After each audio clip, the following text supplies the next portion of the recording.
Most people are unaware of how early childhood experiences affect cognitive development. This topic isn't talked about much, so many people are ignorant about how serious the first years of life are to a person. According to the National Child Traumatic Stress Network, children put under complex trauma have difficulty identifying, expressing, and managing emotions, and have limited language for feeling states. From infancy to adolescence, the body's biology develops, and when a child grows up afraid or under constant stress, the immune system and body's stress response systems may not develop normally, resulting in a negative impact in a child's life. In the first case study in Dr. Perry's book, The Boy Who Was Raised as a Dog, he meets a little girl named Tina. Tina was sexually abused by her neighbor who babysat her from ages 4 to 6. Because of this abuse, it caused Tina to see every man as a sex predator. Also, she didn't pay attention in class, and she attempted sexual play with her classmates, exposed herself, and was very aggressive and attacked other children.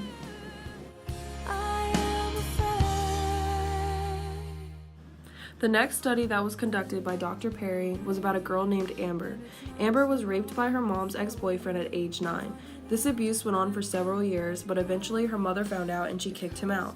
Because of the abuse, Amber developed a desire for self-harm and would fall into a dissociative state, a state in which she would go to when her abuse was occurring. One day, Amber went into such a dissociative state that she was unconscious. Her heart rate dropped and her blood pressure went down. She was taken to the hospital and Dr. Perry came to the conclusion that she needed naloxone to counteract the effects of the natural opioids. Amber's dissociative state was a world of her own.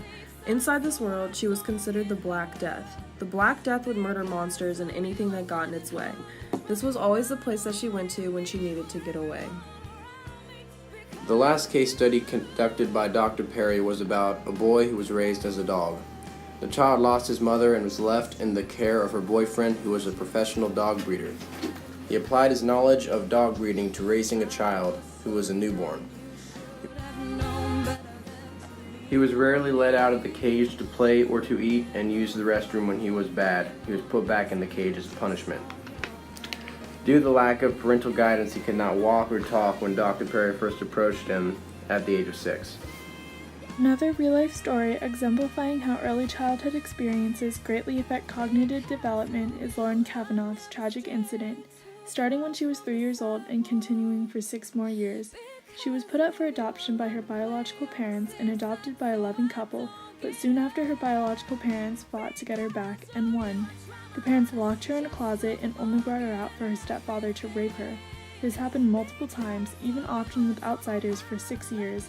Lauren solely lived in the closet and was brought out for abuse, such as being burned by cigarettes, being held underwater when she did get a bath, and raped by multiple men to country music to drown out her screams. Lauren was rescued from her abusive situation, but the damage from her childhood affects her till this day. When first recovered, she was terrified of baths after having experienced being held underwater when she was in them, and she also tried to sleep in closets. Now today, she lives with suicidal thoughts, depression, night terrors, is triggered by country music, and has attempted suicide over 30 times. On to this last story of how early childhood experiences affect cognitive development. A girl named Angela Goodwin Slater was verbally abused by her mother when she was young. The abuse continued from when she was a little girl to a teenager, calling her the devil, saying she won't make any friends, and calling her names. Throughout Angela's early life, she had her self-esteem lowered by her mother at every turn, which led her to having a sense of inferiority towards kids her age, and taking drugs and drinking. As Angela matured into an adult and had children, her biggest fear became the thought of her becoming like her mother, and losing control like her mother had when she was a child. Through all these moral stories, each is connected by the cognitive effects that were caused by earlier childhood experiences, and in this case, much were of abuse. But what also ties each story together is that each person seeked treatment that did benefit and help them cope, and even lessen the effects of their childhood abuse. Although it may seem like the early years of a person's life doesn't affect how one acts later, it actually does make the biggest impact to have a healthy and loving environment and relationship with an infant or young child. So keep this in mind the next time you encounter a child. You could be making the greatest change in their life without even knowing it.